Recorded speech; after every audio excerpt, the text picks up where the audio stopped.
Hello दोस्तों, खुशामदीद हमारे channel पर। आज हम आपको बताएंगे कुम्माद अदरवाइफ की किस्सत नंबर 44 में क्या होगा। जैसा कि आप देख चुके हैं, किस्सत नंबर 43 में कुदरत जेला को जख्मी कर देने वाली होती है, लेकिन कुरान का दोस्त आकर बड़ी मुश्किल से इसे बचाता है। और दूसरी तरफ कुरान के दोस्त को मालूम हो चुका है कि वो शख्स कौन है जिसने कुरान के खिलाफ गवाही दी हुई है। आज हम आपको बताएंगे उसके बाद क्या हुआ था। जेल में करान परेशान बैठा होता है। वो अपने दोस्त की बात याद करता है कि कुदरत जेला का चेहरा जला देने वाली थी। इतनी देर में उसका दोस्त वहां पर उसके पास आ जाता है और कहता है कि मैं अभी तक खुफिया गवाह से नहीं मिला, लेकिन वकील से बात कर रहा हूँ कि कोई मुआदा हो जाए। लेकिन तेरे लिए एक खास पैगाम है। करान का दोस्त अपना मोबाइल निकालता है, जेला से वीडियो कॉल करता है और फोन करान के हवाले करके चला जाता है। जेला साहब लहजे में कहती है कि तुम मुझसे क्या चाहते हो। करान अपनी महबूबा को खैरियत से देखकर खुश होता है और कहता है कि मैं बस ये जानना चाहता हूँ कि तुम ठीक हो। मेरी माँ ने तुम्हें कोई नुकसान तो नहीं पहुंचाया। जेलन जो कुरान को कसूरवार समझती है, कहती है कि तुम्हारी माँ ने एक खुफिया गवाह का नाम जानने की पूरी कोशिश की, लेकिन मैंने नहीं बताया। अब तुम्हें सजा मिलेगी। और वो गुस्से से फोन बंद कर देती है। कुरान इसे खैरियत से देखकर बहुत खुश होता है, लेकिन इसे दुख होता है कि वो इसे कसूरवार समझती है।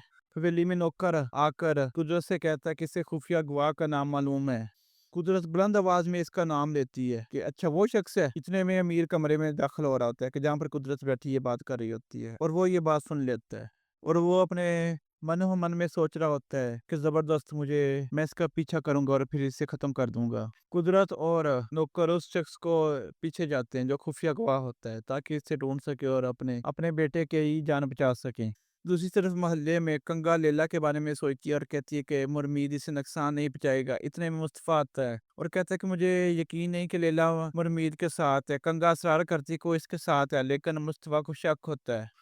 लैला बेहोशी की हालत से जागती है और डर जाती है। वो देखती है कि मुरमीद पागलपन से कहता है कि मैं तुमसे शादी करूंगा, लेकिन पहले यहाँ से निकलकर तरीक तय करेंगे और तुम्हारे साथ निकाह करूंगा। और दूसरी तरफ फरात जो मुरमीद पर शक करता होता है, वो इसकी दुकान पर जाता है, लेकिन वहां पर देखता है कि कुछ भी नहीं है, उसकी दुकान बंद है। कुदरत और नौकर उस शख्स के घर पर पहुंचते हैं जिसने कुरान के खिलाफ गवाही दी होती है। वो रो रहा होता है। कुदरत इससे पूछती है कि तुम कौन हो, और अपना तारफ कुरान की माँ के तौर पर कराती है। वो शख्स कुदरत से दूर जाने लगता है, तो नौकर इसे रोकता है और कहता है कि हम बस एक गलती को दुरुस्त करने आए हैं। अमीर चुप कर ये सब कुछ सुन रहा होता है। जिस शख्स ने गवाही दी हुई होती है, वो शख्स कहता है कि मेरे पास आप लोगों से बात करने को कुछ नहीं। कुदरत कहती है कि तुमने मेरे बेटे के खिलाफ बयान दिया, वो बेगुनाह था, तुम अपना बयान वापस ले लो और कहो कि ये गलती थी।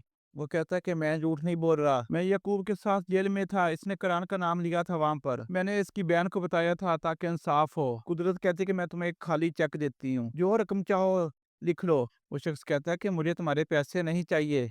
इसका बेटा फोन करता है जो कि किसी बीमारी में मुब्तला होता है। कुदरत कहती है कि तुम्हारा बेटा है, ठीक है, क्या तुम मेरा दर्द नहीं समझ सकते? मैं बस अपने बेटे कुरान को बचाना चाहती हूँ, अगर चाहो तो मैं तुम्हारे पाँव पड़ भी सकती हूँ। वो शख्स कहता है कि मैं अपना बयान वापस नहीं बदलूंगा। दूसरी तरफ हवेली में जिला अदास होती है। वो कुरान के दोस्त की बात याद करती है कि इसे खुफिया गवाह का नाम मालूम है। वो सोचती है कि कुदरत इस गवाह के पीछे जाएगी ताकि कुरान को बचा ले, लेकिन कुरान को सजा मिलनी चाहिए। मुझे इस शख्स को खबरदार करना होगा। वो इसे फोन करने की कोशिश करती है, लेकिन इसका फोन बंद होता है। जहाँ पर जेला बंद होती है, वहां पर सीमा आती है। वो जेला को लात मारती है और कहती है कि तुम्हें खुफिया गवाह का नाम बताना होगा किसी भी सूरत पर, लेकिन जेला खामोश रहती है। सीमा गुस्से से भड़क उठती है। जेला उठती है और कहती है कि आगे बढ़ो, मैं यहाँ हूँ। सीमा इसका बाजू पकड़ती है और कहती है कुरान की जेल तुम्हारी वजह से है, तुम सजा से नहीं बचोगी। जेला सीमा को धक्का देती है और सीढ़ियां चढ़ने लगती है। सीमा अपने जोर से धकेलती है, जिससे जेला का सर सीढ़ियों से टकराता है और बेहोश हो जाती है। सीमा घबरा जाती है। जब सब हवेली वापस आते हैं, वो जेला को जगाने की कोशिश करती है, लेकिन वो बेहोश रहती है। वो बावर्ची खाने से पानी का गिलास लाती है और जमीन पर फेंक देती है। दूसरी तरफ कुदरत उस गवाह को पैसे दिलाकर उससे बयान दिला के कुरान के साथ वापस आ रही होती है। कुदरत, करण और अमीर आते हैं। अमीर कहता है कि अच्छा हुआ कि इस शख्स ने इल्जाम वापस ले लिया। कुरान जब सीढ़ियों पर बेहोश जेला को देखकर चीखता है, जिला वो इसे उठाता है और कमरे में ले जाता है। कुदरत सीमा से पूछती है कि ये क्या हुआ। सीमा झूठ बोलती है कि वो गिर गई है और बेहोश हो गई, इसने पानी का गिलास भी गिरा दिया। कुरान डॉक्टर को बुलाता है। डॉक्टर जेला का मुआयना करता है और कुरान को इसकी देखभाल के बारे में बताता है। जब जेला बेहोशी से जागती है, वो कुरान को देखती है और कहती है कि तुम बच गए। कुरान सीमा को कमरे से बाहर निकलने का हुक्म देता है और कहता है कि मैं बाद में मालूम करूंगा कि असल में क्या हुआ।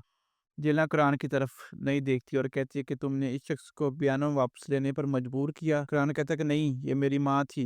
जेला रोते हुए कहती है कि मेरा भाई बेगुनाह था। कुरान कहता है कि मैं भी बेगुनाह हूँ।